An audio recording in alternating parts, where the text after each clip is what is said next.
প্রথম প্রশ্ন হলো জাকাত কোন কোন ব্যক্তির উপর ফরজ। দ্বিতীয় প্রশ্ন হলো জাকাতের নিসাব বলতে কি বোঝায়, কি পরিমাণ সম্পদকে জাকাতের নিসাব বলা হয়। 3 নম্বর প্রশ্ন হলো কোন কোন সম্পদের জাকাত দিতে হবে।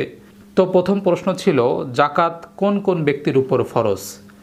এই প্রশ্নের উত্তর হলো একজন প্রাপ্তবয়স্ক এবং সুস্থ মস্তিষ্কের মুসলিম ব্যক্তি যদি নিসাব পরিমাণ সম্পদের মালিক হয় এবং সেই নিসাব পরিমাণ সম্পদ যদি তার কাছে পূর্ণ 1 বছর তার মালিকানায় থাকে তার উপর জাকাত ফরজ হয়ে যাবে।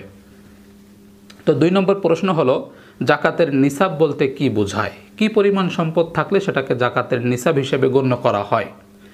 এই প্রশ্নের উত্তর হলো জাকাতের নিসাব সাধারণত 2 ভাবে বের করা যায়।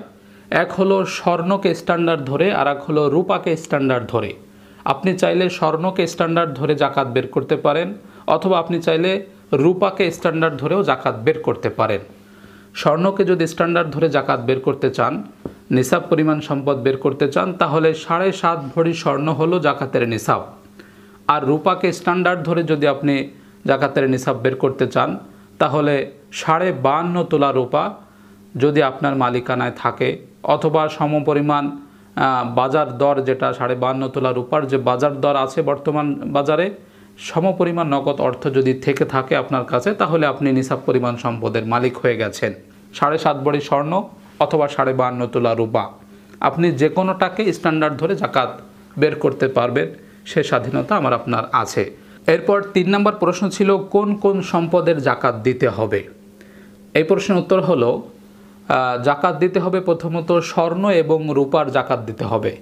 স্বর্ণ এবং রূপা যদি আপনার কাছে থাকে, আপনার মালিকানায় নিসাব পরিমাণ স্বর্ণ অথবা রূপা থাকে, তাহলে সেই স্বর্ণ অথবা রূপার জাকাত দিতে হবে। সেটা ব্যবহৃত অলংকার হোক অথবা কোনো জায়গায় গচ্ছিত আছে, যেভাবেই থাকুক, যার মালিকানায় থাকবে সেই ব্যক্তি সেখান থেকে জাকাত দিতে হবে। 2 নম্বর হলো নগদ অর্থ যদি কারো মালিকানায় থাকে, সেটা টাকা থাকতে পারে বা অন্য কোনো কারেন্সিতে থাকতে পারে, নগদ অর্থ যদি কারো মালিকানা থাকে নিসাব পরিমাণ বা তার চাইতে বেশি, তাহলে সেখান থেকে জাকাত আদায় করতে হবে। 3 নম্বর হলো ব্যবসায়িক পণ্যের উপর জাকাত দিতে হবে। অর্থাৎ আপনি যে পণ্য দ্বারা ব্যবসা করছেন সেই পণ্যের যে বাজার দর আছে সেই বাজার দর হিসাব করে নিসাব পরিমাণের বেশি যদি সেটার বাজার দর হয়ে যায় তাহলে সেখান থেকেও জাকাতের অর্থ বের করতে হবে।